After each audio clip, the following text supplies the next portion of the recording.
آپ کو معلوم ہوگا کہ جیسے ہی ترین صاحب کے کیسز بنے تو ان کے ہم خیال اور ان کے چاہنے والوں کا جو الیکٹڈ فورم پہ لوگ الیکٹڈ تھے تو انہوں نے رابطہ کر کے جہانگیر ترین کے حق میں اپنی جو محبت اور اپنا تعلق تھا اس کا اظہار کیا، کیونکہ ہم جہانگیر ترین صاحب کو جانتے ہیں، وہ نہایت ہی دیانتدار بزنس مین ہے۔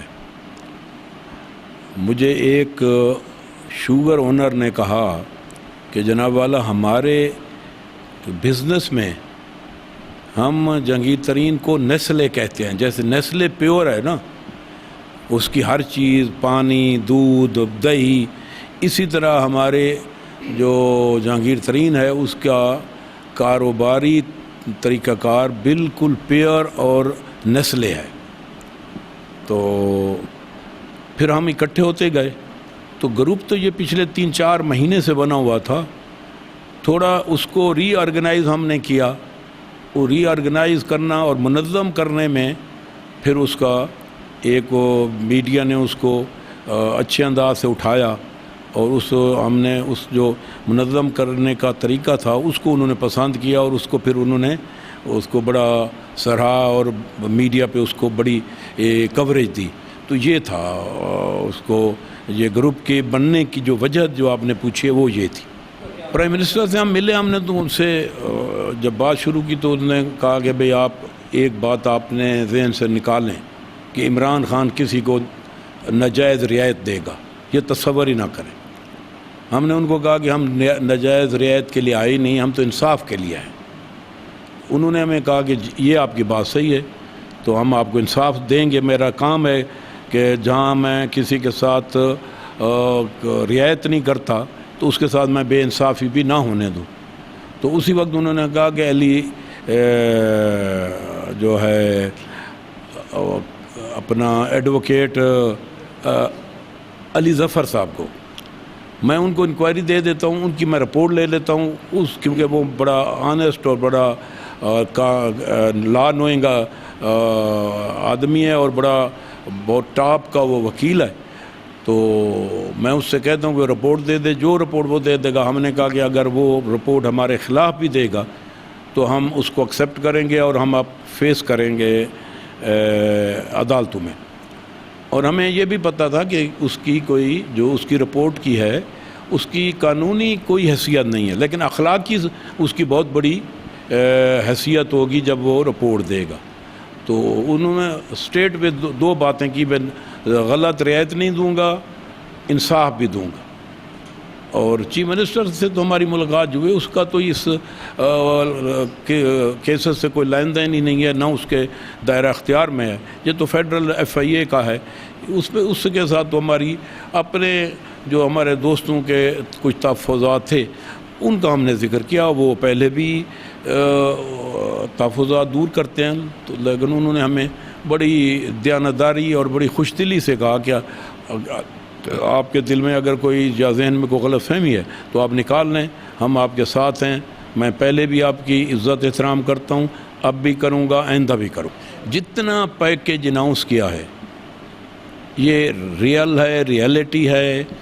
ہم اس کو پہلے اس پیکیج کو 10 ارب کو اس کا 50% اس بجٹ میں ہوگا، 50% 2022-23 میں آئے گا، یہ 21-22 میں آئے گا، پھر 22-23 میں آئے گا۔ یہ آدھا پروسیس مکمل ہے، اور ADP میں اس کی اسکیمیں جتنی بھی ہیں وہ آلریڈی ADP PND نے اس کو اپروو کر کے ہمارے ADP میں جو نیکسٹ بجٹ میں آئے گا اس میں یہ درج ہے۔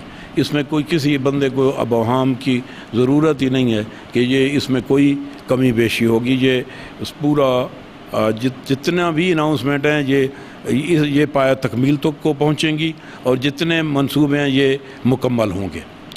میں ابھی آپ کو ایک آدھا دن میں وہ تقریباً 5 ارب بنتا ہے، ایک آدھے دن میں جتنے وہ منصوبے ہمارے تھرو ہوئے ہیں میں وہ ابھی اخبار میں دوں گا، آپ کو بھی دوں گا، وہ اس کی جو ان رائٹنگ پوزیشن ہے وہ آپ کا سارے ہم آج مجھے آپ کا پتہ نہیں تھا، نہیں تو میں وہ سارے وہ جو ہیں آپ کو دے دوں گا. میں ایک آدھے دن میں پورے اخبارات میں وہ میں دے رہا ہوں جتنے منصوبے دریا خان کے لیے. وہ جتنے منصوبے ہیں وہ اتنے ہیں کہ لوگ اور عوام خوش ہوں گے.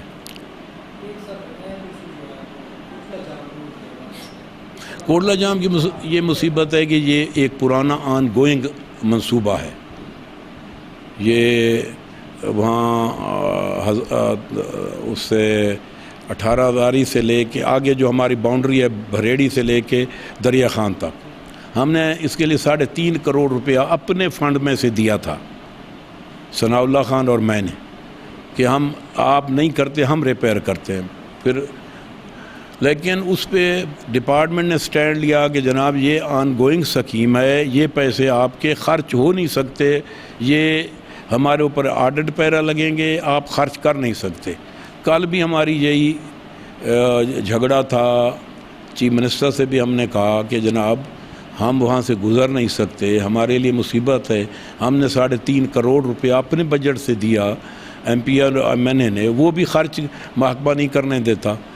تو سی ایم صاحب نے وہی اسی وقت ڈائریکشن دیا ہے کہ بھائی ان کو کہو محکمے کو کہ یہ کام اگلے 10-15 دن میں مکمل کرے.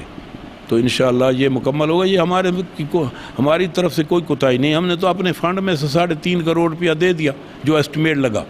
لیکن وہ ڈپارٹمنٹ کہتا ہے کہ یہ آن گوئنگ سکیم ہے اور ہائی وے کی سکیم ہے، تو اس پہ یہ پیسے باہر سے لگ نہیں سکتے. اگر لگیں گے تو آڈٹ پیرا بنیں گے، ہم پھر مصیبتیں جھیلیں گے.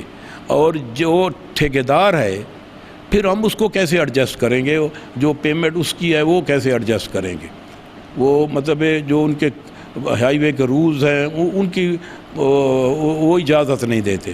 تو اب ہم نے ہائی وے والوں کو دبایا ہے، انشاءاللہ یہ کام شروع ہو جائے گا. کون کرے گا ان ہاؤس چینج؟ نون لیگ والے تو کہتے ہیں کہ ہم سردار عثمان بزدار کو چھیڑتے ہی نہیں ہیں، ہم نہیں کرتے. جب وہ نہیں کرتے تو کون کرے گا؟ اور تو کوئی بات ہے نہیں. مطلب اس طرح کی کوئی موومنٹ نہیں ہے، کوئی اس طرح کی کسی کی سوچ نہیں ہے. نون لیگ کی جو ہم وہاں ہاؤس میں اکٹھے ہمارے دوست ہیں بیٹھتے ہیں، ان کی یہ خواہش ہے کہ یہ حکومت 5 سال پورے کرے تاکہ کل کو کوئی ان کے سامنے کوئی ایکسکیوز نہ بنے. تو کوئی اس طرح کی موومنٹ میں نہیں سمجھتا. مجھے عمران خان اور سردار عثمان بزدار 5 سال مکمل کرتے ہوئے نظر آتے ہیں. میں نے یہ جو کہا ہے کہ 10 ارب روپیہ ہم لائے ہیں، تو یہ ابھی دیے جانے والوں کی بات ختم ہوگی. ہم نے لے لیے ہیں جو پی این ڈی کی طرف سے پاس ہو کے اس سالانہ 2021-22 کی اے ڈی پی میں شامل ہو گئے ہیں. تو اس لیے وہ دیے جانے یا لیے دینے کی بات نہیں ہے، وہ تو ہو گئے ہیں. وہ ملک صاحب اس کی بات یہ ہے کہ جب ملکی اکانومی بہتر ہوتی ہے تو اس میں روزگار بھی بہتر ہوتے ہیں، کاروبار بھی بہتر ہوتے ہیں. انڈسٹری جب ساری چلنے لگ جائے گی، آپ کی جو اکانومی ہے وہ بوسٹ کرے گی. تو اکانومی جب بوسٹ کرتی ہے تو وہ اس کا اثر ہر جگہ پہ آتا ہے، اور اس کا سب سے زیادہ جو فائدہ ہوتا ہے اس میں روزگار پیدا ہوتا ہے. بھئی اگر انڈسٹریز اگر کوئی بند ہیں تو اس وقت اب ساری وہ چلیں گی تو اس میں مین پاور تو استعمال ہوگی. اور میں سمجھتا ہوں کہ 2021 جو ہے یہ روزگار کا سال ہے، بہتری کا سال ہے. اور انشاءاللہ اس میں جیسے اکانومی بہتر ہو رہی ہے اس طرح ہر جگہ پہ بہتری آئے گی. اس میں روزگار میں بہتری آئے گی، اس میں لوگوں کے کاروبار بہتر ہوں گے، اس میں لوگوں کے جو دہاڑی دار بندہ ہے اس کی بہتری آئے گی. اس دفعہ پچھلے سال اب تک ریکارڈ سیمنٹ کی سیل ہوئی ہے. مطلب کنسٹرکشن ورک زیادہ ہوا ہے، تو یہ کنسٹرکشن ورک ہے. جب کنسٹرکشن ورک بڑھتا ہے تو اس میں روزگار بھی ملتا ہے، اکانومی بھی بوسٹ کرتی ہے. تو مجھے یقین ہے کہ اس سال کے اینڈ تک آپ لوگ محسوس کریں گے کہ بھئی اکانومی نے بوسٹ کیا ہے اور عام آدمی کی حالت بہتر ہوئی ہے، عام آدمی کا کاروبار بہتر ہوا ہے. ہم نے کہا کہ 2.5 سال ہم نے تھوڑا خاموشی میں گزارا، اس کو ایک دم چینج کریں. جب ہم چاہتے ہیں اور اللہ تعالیٰ کرم کرتا ہے تو پھر بکھر کی سیاست کو ہم آسمان تک لے جاتے ہیں. یہ گروپ پہلے بھی بنے تھے، لیکن جب ہمارا گروپ بنا تو پورے ملک میں بکھر بکھر نوانی ہوئی۔ یہ تو ہر آدمی چاہے مخالف ہو موافق ہو، یہ تو ہے نا کہ نوانیوں کا بھی نام آیا، نوانیوں کی وجہ سے بکھر کا بھی نام آیا۔